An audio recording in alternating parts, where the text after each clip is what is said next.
and we are beginning. So, as I've said before, I've been using essential oils for 18 years, and I love to share what I've learned about these incredible gifts from nature. So, on the last call and after the call, I had some questions from Joan and questions from Alan, and so I decided to go a little deeper into the toxins. And one of the ways to reduce our toxin overload is to eliminate the toxins in our household cleaners. Tonight, we will talk about a few of those toxins and their alternatives. At the end of the presentation, I will have a brief little contest, so pay attention. I'm asking just a simple question about what I talked about, and the prize will be a lemon essential oil. So, I do like to always give a medical disclaimer, so the information presented here is for informational and personal uses only and should not be assumed taken as medical advice. These statements have not been evaluated by the Food and Drug Administration and are not intended to diagnose, treat, cure, or prevent any diseases. So the chemicals found in conventional cleaning products can affect a great variety of our body systems. They can be neurotoxins, which is any poisonous chemical that acts on the body's brain and nervous system. Carcinogens, any substance that can cause or aggravate cancer. And endocrine disruptors, which are chemicals that may interfere with the body's hormonal or reproductive system. So we're going to talk about a couple of the toxins tonight, and I want you to be aware of these ingredients. So one will be triclosan. We'll talk about phthalates and sodium lauryl sulfate and its sort of sister, sodium laureth sulfate. So those are the three we'll cover. We're going to start with triclosan. So triclosan is an antimicrobial found in soaps, microfiber mops, antibacterial products, and countless other consumer goods, from dish and laundry detergents, mouthwashes, deodorants, cutting boards, sponges, fabrics, toys, paints, medical devices, and kitchen utensils. The potential health issues of triclosan include endocrine disruption, altered immune and skeletal muscle function, antibiotic resistance, and the formation of carcinogenic byproducts. The known health effects include disruption of thyroid hormones and sex gland hormones. It is also positively associated with allergy and hay fever, suggesting it affects immune function and may be associated with other inflammatory diseases. It's also a serious environmental contaminant. So the story of triclosan goes back to 1978, when the Food and Drug Administration first proposed a regulation that would have prohibited its use in antibacterial soaps. Now we're going to fast forward 40 years. Here we are in 2018, and the FDA still hasn't finalized that rule. In the meantime, the market for antibacterial products has ballooned into a $1 billion a year industry. And triclosan has made its way into the bodies of 75% of the US population. Tests have been found in the chemicals in blood, urine, and in breast milk.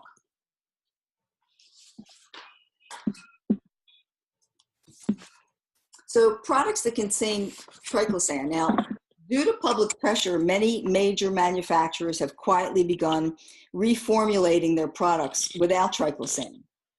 So you need to be careful when you look at labels that will say antimicrobial protection, and some antimicrobial soaps may use triclosan's cousin. So they remove the triclosan, but they put a very similar, so triclocarbon in place. So you still need to be aware of the chemicals that are there. So what's the alternative? You don't need to have chemicals to clean your home. The Thieves Household Cleaner is the only cleaner we use here. The hand soap. I take Dr. Bronner's Castile soap. I don't know if anyone has ever used that, but it's a pure soap, and I add essential oils directly to it. So I can make that into a hand soap as well, by just taking that and adding, usually I like to add thieves and lemon oil to that. And I also make that into a dishwashing solution where I'm hand washing dishes, which we're doing more and more of lately. So any questions on triclosan? Has anyone ever seen it on a label or known of its availability and use in products? No. Yeah. It's we stopped using it a while ago, thanks to my husband. Good. Yeah, because it's in a lot of, toothpaste, all of that. So as much as that I'm aware of that, we've stopped using it. And if, I probably should check labels again. Right. That's the main thing, is to look at labels, but labels can sometimes not tell you everything that's in the product. So it's another thing to be aware of. Well, I thought actually with labels that it did have to have it unless it was such a microscopic part of the, or minimal part of the formula, then I thought they didn't have to include it. Well, and I'll talk about this later about the cumulative effect of all the chemicals. Okay. So even the small amounts have their impact. So, okay, so we're going to move on to phthalates, the word that's hard to pronounce when you look at it. So I want to tell you about this one. It's another hidden toxin that we come into contact with probably every single day. And fragrances are phthalates are fragrances, I should say. And sometimes they're listed on labels as perfume or eau de toilette. And actually there are thousands of different chemicals that add scents to the products that we use. And many of them are phthalates. So these kind of chemicals are added to everything from beauty and skincare products to room fresheners to laundry detergents, and they put them in baby products as well. And unfortunately, consumers may not see these ingredients listed on the label, even when they are in fact included on the product, since fragrances are considered a trade secret by the FDA. So sometimes you'll even see something that will say unscented, but that may mean there still are fragrances in there because they've been added to cover up other known scents. So if you're looking at a label, try to find something that's fragrance-free, so you know they haven't included it, but otherwise it still could be in there. There are more than 2,000 different ingredients used to make fragrances, and many of those are known carcinogens and endocrine disruptors. So phthalates, which are linked to higher rates of asthma, have a negative impact on the neurodevelopment in children and alter thyroid and sex hormones, causing young girls to go through puberty early, increasing their risk of breast cancer later in life. High levels of these in mothers have been linked to fertility issues in male infants, and men who measured high in phthalates were found to have decreased semen quality. That was a study at the University of Michigan did that. So here's what to look for to avoid fragrant chemicals in your products. Avoid anything that says fragrance, perfume, that say that on the label. Don't trust products that don't list all the ingredients. Last call, we talked about going to the Environmental Working Group to look up products in there and see if things aren't listed. Maybe they'll have it listed there. They should. And I just want to bring something up. Joan, I believe last time we were on the call, you mentioned that you might use Febreze maybe twice a year, possibly. Yeah. So the issue with that is that there's a gradual cumulative effect of long-term repeated exposures to your body. It's not just a repeated exposure to one chemical. It's the combined effect of thousands of little chemical exposures day in and day out that is the concern. So using that a little bit, and you could walk into a store where they've just cleaned something that also has phthalates in it, and your body is just being bombarded continually. So what I try to do is not, at least what I have some control over, to not have those products in my home or have any contact with them. I can't control what happens when I'm out in the real world. So that's my only mention of caution about it. And we know that Febreze, it really is a toxic product. Here's one I just wanted to throw in. On my invite, I did mention about dryer sheets and replacing them, because they're highly toxic, with the dryer balls, the organic wool dryer balls, and just add essential oils to those and put those in your dryer. They also help to fluff your clothes. So it's a nice added addition. I had looked up Bounce to see what the ingredients were. And even on one that said it was free of chemicals, it still had chemicals in there. So it's sort of scary to me how we have to be very careful. So what would be a safe alternative? For scents and such, I like to diffuse the oils in my house. There's a diffuser, the different oils you can use. I make the products with these oils, and make sprays for the house. You can just take a small spray bottle, add water, add a couple drops of your oil, and spray that to freshen up the house. Purification is great if you have pet or smoking odors in the house. Hopefully no one's smoking, so hopefully you won't have that. So are there any questions about phthalates? And is it something that you're aware of as far as the fragrances and how they impact our lives? I wasn't. Me neither. Okay. It's not a word that you hear very often, but we do hear certainly fragrances. Even, years ago, I sometimes wonder, my mother worked for cosmetic companies and was around perfumes all the time. And the perfumes had chemical additives to those. And I sometimes wonder if that's what contributed to her, developing lymphoma later in life. So we don't know. Okay, I'm going to go on to the third one. This is sodium lauryl sulfate. We'll just refer to it as SLS. It's usually easier. You'll often see on labels either SLS, SLES, which is a cousin sodium lauryl sulfate, or ammonium lauryl sulfate. But they can also, if you'll see on the side, all of the different names that could show up that really is the same as sodium lauryl sulfate. So it's a matter of learning what is on those product labels. So this is a surfactant or detergent. It's an emulsifier. It's used in thousands of cosmetic products as well as industrial cleaners. It's present in nearly all soaps, scalp treatments, hair color, and bleaching agents, toothpastes, body washes, cleansers, makeup foundations, liquid hand soaps, laundry detergents, bath oils, and bath salts. So it is pervasive. So it's what makes things foam a lot. And I think we've grown accustomed to expecting foaming in our soaps when we wash things. Now, the interesting thing is SLS originates from coconuts, but the chemical is really far from being natural.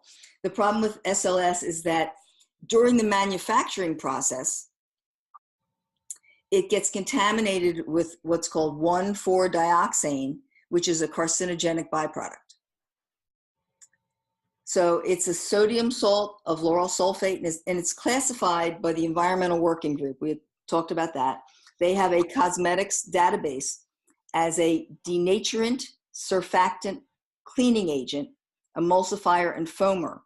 But it's rated as a moderate hazard that has been linked to cancer, neurotoxicity, organ toxicity, skin irritation, and endocrine disruption. So just another one to be concerned about. So what's my alternative? So these are my alternatives. I use all of the Thieves products. The small little bottle on the screen is a Thieves spray that I take with me when I travel, because I like to, if I go into a hotel room, I like to spray down the blankets and just spray around the room just to freshen it up and make sure I get rid of any bacteria that's in that room that could impact me. So there's dishwashing detergent, there's laundry, the household cleaner, And those are my go-tos. So you use the, like some of these, like a laundry detergent instead of, anything like, any of the brands like Tide or anything like that? Correct. Tide, most of them have all of these ingredients that we've talked about today. So I use something that is only, so in the Thieves laundry detergent, so there are natural derivatives that are used, natural surfactants, and essential oils. So it wouldn't say fragrance. Sometimes you will see on a bottle, something may say fragrance, but if it's followed immediately by what that fragrance is, like if it says fragrance, but then it'll say lemon essential oil, those products are okay. It's when they don't tell you what's in the fragrance that you really have to worry. So, Vicki, what about Myers cleaning products? Do you recommend those? I think Myers is good. What I would do is go to the Environmental Working Group and pull up Myers and see what's in their products. I've sometimes been surprised where I used to think 7th Generation was safe. And a number of their products, it may not be every one of their products, but you have to be careful. Some of their products have contaminants and toxins in there that I don't approve of and don't think are safe. So even things that may say they're natural, you really have to check each one out. But I think Myers is a good one, but I would want to just check it out at the Environmental Working Group. Just be prepared though. I went to the, based on last week's call, I went to the Environmental Working Group, and just be prepared to spend a lot of time because there's so many products that, even I was looking up Tide, I was looking up things that I also use Myers, and, there's so many different variations, and they also, I found it a little frustrating that they rate them like an A through an F, but I wasn't quite clear of like why something got a C or a D, or why that was, necessarily bad. I mean, it's just, you probably need to spend a lot more time to go through that if you're that concerned. Right. And I think it's such an overwhelming issue, and there's so many products out there, and it's confusing. I think some of it is done intentionally to confuse the purchaser and the consumer. So we think everything is fine, and it's hidden, and they make it hard. And I think the Environmental Working Group, to try to put all of that data together is an overwhelming thing. Yeah, no, absolutely. Yeah. So are you satisfied with how clean your dishes and laundry gets with the Thieves? Absolutely. Okay. And you just use it straight from, following directions from the bottle. Following directions. You don't need a lot. It's like, so for the household cleaner, a standard dilution is like a 1 to 30 dilution, 1 part to 30 parts of water. And that's for your basic cleaning. If you're degreasing, sometimes you raise the amount of the cleaner to water. And if you're doing windows, you reduce it dramatically, because on glass, it can streak. So it's almost negligible the amount you put in. But on the bottles, it gives you directions as to how much to dilute. And so, I'm very satisfied. Lily, have you ever had any issues with any of the cleaning products? She could be muted.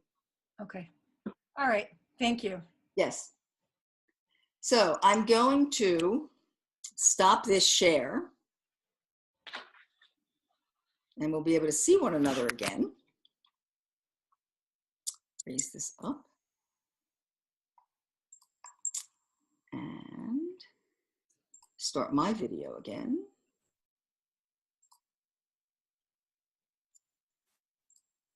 Now, can everybody see the polling question? No. No. No. So stop videos, start video, gallery. We see you. Okay, so I'm going to share my screen again, I think. And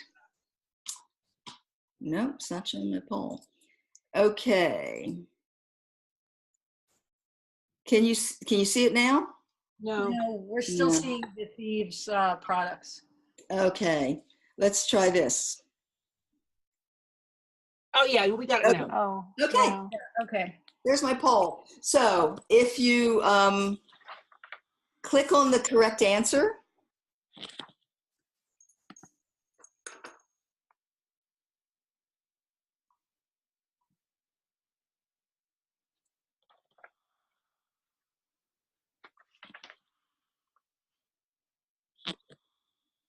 Is everyone Yes. okay? If everyone's complete, I will end the poll. Okay. So what I decided to do was that the first person who answered it correctly will win the prize. And we had 4 people who did answer correctly, and the answer was phthalates. And that person was Joan. So Joan, I'll be sending you some lemon oil. All right. And then at some point I'll do a talk on all the hundreds of things you can do with lemon oil. Okay. Okay. So we're going to stop sharing. We're going to go back and see everybody again.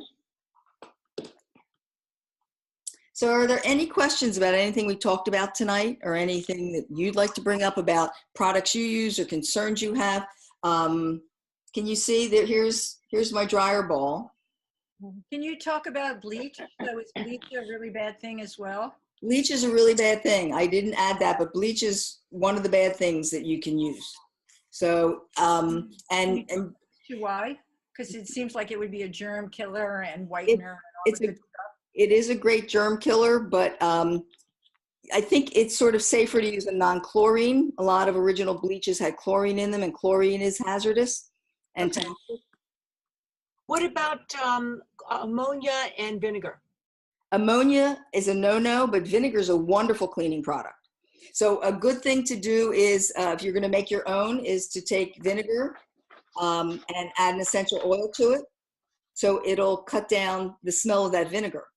So you could add some lemon to it or lavender to it to make it smell better and use it. But vinegar is a great cleaning product. Do you know what parts of vinegar to water? Because don't you also mix in water, or no? I would mix them in with a little bit of water and some essential oils. Yes. Okay. Mm-hmm. What type of vinegar do you recommend, Vicki? I just buy organic white vinegar. White vinegar, okay. Yeah, white vinegar for cleaning. If I'm cooking and using it in a salad dressing, I use a lot of apple cider vinegar. Okay. I mean, that's salad dressing we made last night for a group of people who came here, and that's one of the favorites of mine, as well as lemon. And okay. At some point, we'll do a talk on using essential oils in cooking. So I do use them in cooking. You can use them. There's certain oils that are acceptable that can be ingested, and that's called the Vitality line of Young Living now. So, but there's an art to using oils in your cooking, because a little goes a very long way. Okay. So we have to always be prepared for that. So usually we talk about like sort of a call to action. So what I'm asking you all to do is to go to your storage cabinets and look at what's in your cleaning products. Read those labels. See if anything jumps out at you. If it's something you don't know what it means, look it up. See what kind of chemical it is, and if it's safe or not. And what would you do if you find some of these toxic things in your products that you've been using? Is this something you would consider trying to change over time? Oh, yes. Yeah. Okay. Sure. It took, we certainly, I consider us a greenhouse. So we've been able to eliminate all of those toxic chemicals. We don't use any of those products. We diffuse and use the oils. But over time, there's other ways of reducing toxins in your life, from the plastics in your life, because they contain a lot of these same chemicals. And to move things to glass, and the cooking utensils you use, there's so many ways to reduce the toxins. And it's so important, because so many of us get issues and diseases, we don't know why, and they could be the hidden in those quiet ways that they impact our lives. Vicki, I have a question about the diffusers, the unit itself. How do you know what size to use for the size room that you have? That's an interesting question. They're usually pretty much standard size. They do come, some last longer, some will go for more hours than others. Mm-hmm. There's some that are made that you diffuse, you have water plus your oil, so you're sending out a fine mist of aeration, filling the room. And there's others that you can purchase that you can just, the straight oil comes out in an incredibly fine mist. So it's a much more intense impact on you. So they're usually generally the same size. Lily, have you ever seen any? There aren't really extra large ones that I'm aware of. Usually in most of our rooms, I put one in my office, which is my living room, and I can smell it in my living room when people come into the house in the center hall. It's there. In the living room, sometimes Irma will say, I think it's too much, we have to turn it off now.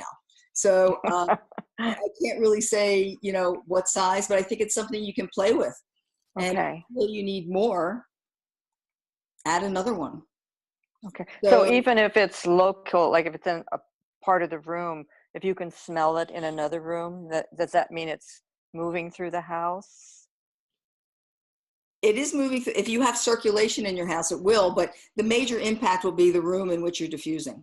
Okay. It's not going to cover like the ground floor of your house, even though there's times when I have an incense burner or a frankincense burner. So I take the frankincense resin and it heats that and it burns. So that really fills the downstairs of the house. But the regular diffuser, it'll take care of the room that you're in. Okay, great, thanks. So Lily to everyone, she wrote a little chat here, said, sorry you can't hear me, I can hear you all fine. Lily, you're muted. If you click the mute button, I see you're muted.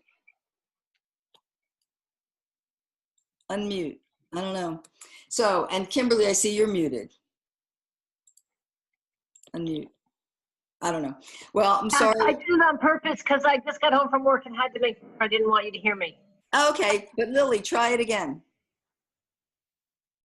Nope, she just mutes as soon as she talks. Okay, sorry. that sometimes happens. But so any other questions before we end the evening? No, thank you for the information, Vicki. It was very helpful. Yes, thank you. So if you have any questions, you know, always reach out to me. I'm happy to answer your questions. If you need to purchase oils, let me know. I can do that as well. And next week, in 2 weeks, which will be April 12th, we'll have our next call at the same time. So, Vicki, one quick question. So if I was interested in like the dish and laundry product, would I go to you as well? Sure, absolutely. Okay, great. All right. Yeah, so I think we were supposed to have a call anyway. I think we have to talk to Irma. We'll set up a call and we can talk about products. So Lily wrote me a message, can play with how strong you want the scent by how many drops. That's true. Thanks for saying that. So in your diffuser, you know, usually it depends on the oil. I'll put 5 to 6 drops maybe, or 8 depending. But if you want it a little stronger, you can add a few more drops of the oil and maybe you'd have a more intense smell in the room if you're finding it's too weak. So one last question. Do you avoid any perfume, like, you know, for personal use, like just all perfumes now? That's correct. I do not use any perfumes. I haven't used perfumes in I don't know how many years. And I will use an essential oil if I wish to do that. I have some of my favorites. And there's one, well, there was a time when I used to use Joy because it's very perfumey because it's sweet. Right. But if I want to put something on me, I'll sometimes wear White Angelica because that's an oil that also protects me from others' energies. So I will do that. But I tend not to because working in an office space for a long time, there were people who were very sensitive to scents. So I tried never to do that. Okay. All right. Thanks, Vicki. Sure. You're welcome. And I think I see another chat. Right. And also you have no way of knowing what's in a perfume. That's my concern about perfumes. Don't know what's in them. So I want to only use something that I know is pure and doesn't have any chemicals in it. Okay. Okay. Hey, Vicki, this is Debbie. Yes. Can you hear me? I can. I was diffusing purification the other day because I'm in a new house with new furniture, and the next day my joints were really achy. Is it also purging toxins from me as well as the house. That's interesting. I think that you could be having the joint pain from the toxins in the house. So, Oh, really? yeah. So I don't know if I've never heard of the purification doing that. Lily, what do you think? That's what I thought. Yeah, she agrees with me that it's probably just from the chemicals that you're dealing with. The chemicals. Okay. Yeah, I'm trying to keep the windows open and trying to get the smells out, but I'm in the house with it. So yeah, that's really hard because carpeting can, has lots of toxins in them, and furniture comes with toxins, and depending on what paints they used in the house, those are all things that can impact you, and you may not feel it right away, but you can feel it later on. Okay. Yeah. So Thank you. I would keep diffusing. And if you're Okay. worried about the purification, switch to something else, try some peppermint, some lemon, but I would keep trying to diffuse things to try to break that up. Thieves. Yeah, because there's a lot of new stuff in here and you can smell it. So. Oh, if you can smell it, then let me tell you, it's a lot. Yeah. Yeah. Yeah, and I have a thyroid issue too, so I need to be careful. Absolutely. Absolutely. Okay. Thank you. Sure. Any other questions? I see a chat. If you can smell it, you're getting it. Yes, I agree with you, Lily. Yeah. So thank you all. Please reach out if you have Yes, any thank questions. you. I appreciate your joining me this evening, and I look forward to our next call. Thanks. Thank you. Thanks, Thank Vicki. Thank you. Bye-bye. Bye. Bye.